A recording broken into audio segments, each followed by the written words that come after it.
ಸಖತ್ ಖಾರ ಬಣ್ಣ ಮತ್ತು ರುಚಿ ಆಚಿ ಚಿಲ್ಲಿ ಪೌಡರ್. ಸವಿತಾ ಅಂತ ಮೇಡಮ್, ವೆಬಲ್ ಕೆಲಸ ಮಾಡ್ತಿದ್ದೀನಿ. ತುಂಬ ಚಿಕ್ಕ ವಯಸ್ಸಿಗೆ ನೀವು ಸಿನಿರಂಗಕ್ಕೆ ಬರ್ತೀರಾ, ಆದರೆ ಆ ಕಾನ್ಫಿಡೆನ್ಸ್ ಮೇಡಮ್ ಇಷ್ಟು ಚಿಕ್ಕ ವಯಸ್ಸಿಗೆ ಹೆಂಗೆ? ನಮ್ಗೆ ಇವಾಗಲೇ ಕ್ಯಾಮ್ರಾ ಫೇಸ್ ಮಾಡೋಕ್ಕೆ ಭಯ ಆಗುತ್ತೆ, ಮೀಡಿಯಾ ಫೀಲ್ಡಲ್ಲಿ ಇದ್ದರು. ಅದು ಹೇಗೆ ನಿಮ್ಗೆ ಅಷ್ಟು ಚಿಕ್ಕ ವಯಸ್ಸಿಗೆ ಅಷ್ಟು ಕಾನ್ಫಿಡೆನ್ಸ್ ಬಂತು? ಕ್ಯಾಮ್ರಾ ಫಿಯರ್ ಇರಲಿಲ್ವಾ? ಆ ಥರ ಹೇಗೆ? ಎಸ್ಪೆಷಲಿ ಪರ್ಸ್ನಲಿ ನನಗೆ ಇದು ಬೇಕಿರೋದು ಈಗ.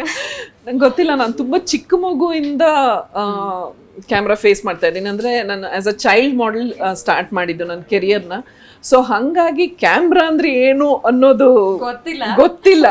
ಸೊ ಚಿಕ್ಕ ಮಕ್ಕಳಲ್ಲಿ ನಾರ್ಮಲ್ ಆಗಿ ಯಾವುದು ಭಯ ಇರಲ್ಲ ಅಲ್ವಾ ಪುಟ್ಟ ಮಕ್ಕಳಲ್ಲಿ. ಸೊ ಹಾಗಾಗಿ ಅದು ಹಾಗೆ ಕಂಟಿನ್ಯೂ ಆಗೋಯ್ತು. ಅದೊಂಥರ ಅದೇನೋ ಬೇರೆ, ನಾನು ಕಾನ್ಷಿಯಸ್ ಆಗಿರಬೇಕು ಅಥವಾ ಕಾನ್ಷಿಯಸ್ ಆಗ್ತಾ ಇದ್ದೀನಿ ಇನ್ನೋ ಥಾಟೇ ನನಗೆ ಬರೋಕ್ಕೆ ಮುಂಚೆ ಬಂದ್ಬಿಟ್ಟಿದ್ದೆ. So I have grown up in front of the camera. So it's like my friend. Thank you.